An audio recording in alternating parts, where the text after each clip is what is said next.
All right, let's talk about the phrase very emotional. Now, don't get me wrong, it's fine, but it's a bit, well, basic, isn't it? When we rely on words like very, we're missing out on some seriously powerful alternatives that can make our writing and speaking so much more compelling. So today we're diving into how to replace very emotional with stronger, more vivid words that pack a punch.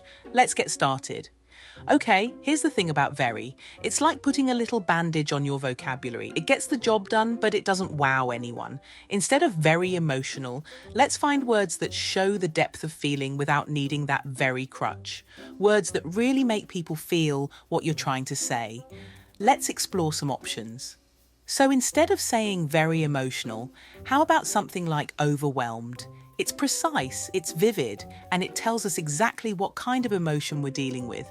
Or maybe you're talking about someone who's deeply moved. You could use heartfelt or tearful instead. These words go straight to the heart, don't they? And if the emotion is on the intense, dramatic side, why not try devastated, ecstatic, or even hysterical?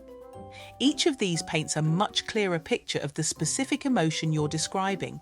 For example, instead of saying, she was very emotional at the wedding, you could say, she was overwhelmed with joy, tears streaming down her face as she watched her best friend say, I do. See how much more vivid that feels? Now here's the thing, choosing the right word depends on the context.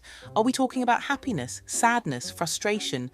Each emotion has its own set of powerful words to use.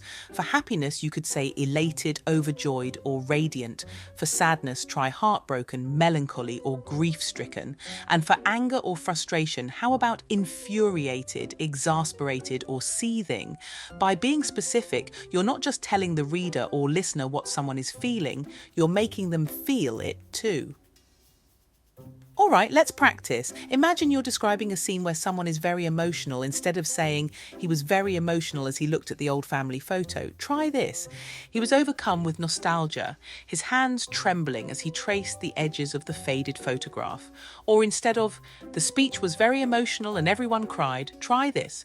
The speech was deeply moving, leaving the audience in tears, their hearts full of bittersweet memories. See how these alternatives bring the scene to life? It's all about choosing words that show instead of just tell. And there you have it, replacing very emotional with more precise, vivid words is such a simple way to make your vocabulary more interesting and your writing more powerful.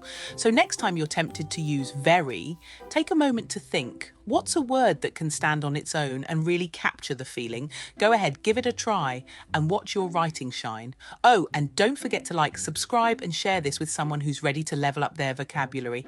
See you next time.